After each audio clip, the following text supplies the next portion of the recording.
How's it going, my fellow cosplayers and 3D printers? Today we are going to be modifying the bloodborne pants. We are going to be weathering the jacket and pants, and we are also going to be aging up the shirt. So first up, we're going to be doing the shirt, then we're going to be weathering the jacket and modifying and weathering the pants. So let's get started, shall we?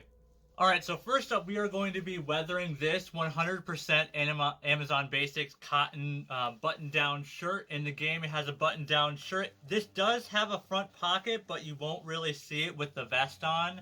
And also, it's a pocket. Pockets are really useful. So, the way we're going to age this is by using tea.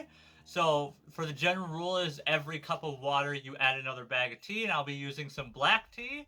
So, let's get started for you. I won't show you obviously the full boiling process, but I will show you dunking this in, telling you how many bags of tea I used, and telling you also maybe how long it took to dry. So let's get started on weathering and aging this shirt. Alright, so I'm starting boiling the tea for the weathering. I end up using 16 packets because there's 16 cups of water in here, and it's just the Great Value Earl Grey black tea. So once it starts boiling, and we gotta leave it like that for 20 minutes, and then we will be pouring it into the sink. I'll put the cover on, we'll let it soak for as long until the water cools off, pull the shirt out, and then let it air dry. Alright, got it in there, got it soaking. I'm gonna have to stir it every couple of times, but you can see how dark it is now. It won't be that dark, it'll lighten up once it's dry. So that's 16 cups of water and 16 tea bags, and again, I'll have to stir it up. Alright, so it's all dried up. The only thing is that it's a lot darker of a yellow than I thought it was. You can't really tell that with the light. So I'm going to put this in the wash and with O soap, and just hopefully some of it comes out to lighten it up. Alright, so get back to you soon. Alright, so we aged the shirt down. It's a lot more of a creamish brown. I was hoping it wouldn't like go everywhere. I hoped it would have like patches where it didn't, so I might have to go in with some brown acrylic into certain areas.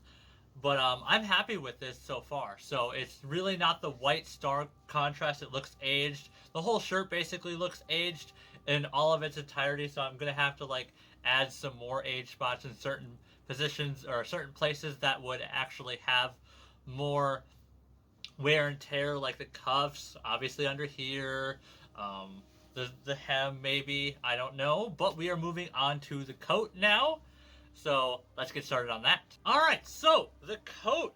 The plan for the coat is to use some Kylon Fusion Mocha Matte Coffee Bean Brown, some brown acrylic, and a mixture of black shoe dye.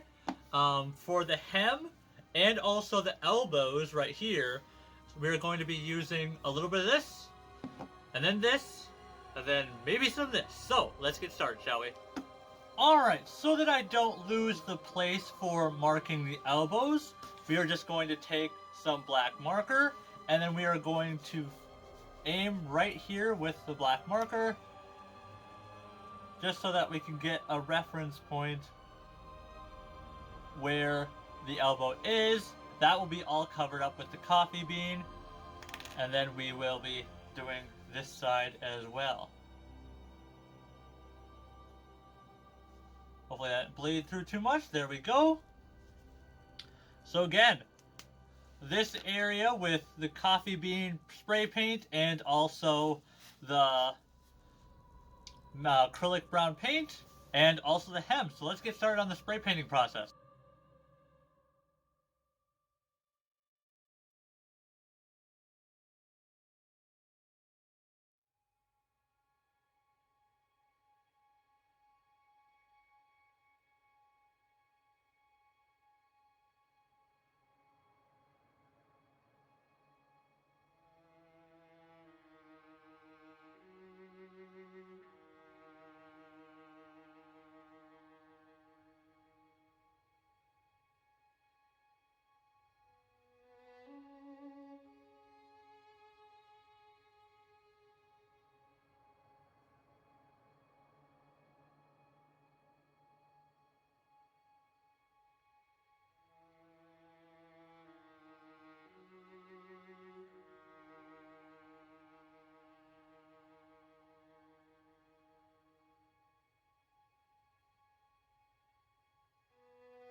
Alright, so the brown ended up pretty well. I was mostly after the texture.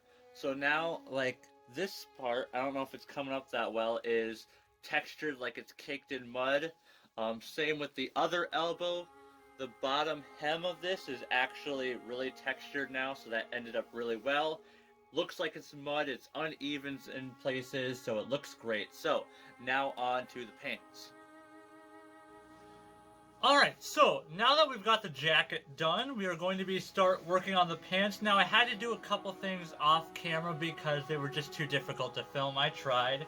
So, I modified the pants a little bit by rolling up the cuffs. That's what we're going to be painting and weathering today. And then adding some snaps onto them on the front and the back so that I can actually connect them to the boots. So that way the boots don't start sliding down, and also you never see any of my leg through this. And in Bloodborne, he has like this cuff thing on the top of his boots. Well, my boots don't have that, so this kind of simulates that. And it's just my best way of knowing that. So we're going to be using the same coffee bean brown on this, as well as the brown acrylic, and maybe some spots of black shoe dye. So let's get started on that as well.